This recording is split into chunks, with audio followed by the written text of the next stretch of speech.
Merhaba arkadaşlar, kanalımıza hoş geldiniz. Bugün sizler için Neslihan Atagül ve Burak Özçivit'ten romantik fotolar hazırladık.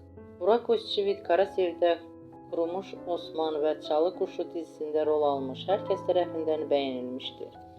Biz de sizler için onların güzel paylaşımlarını hazırladık. Bu videoların devamlı gelmesini istiyorsunuzsa kanalımıza abone olup yorum yazmayı unutmayın. Bizden bu kadar.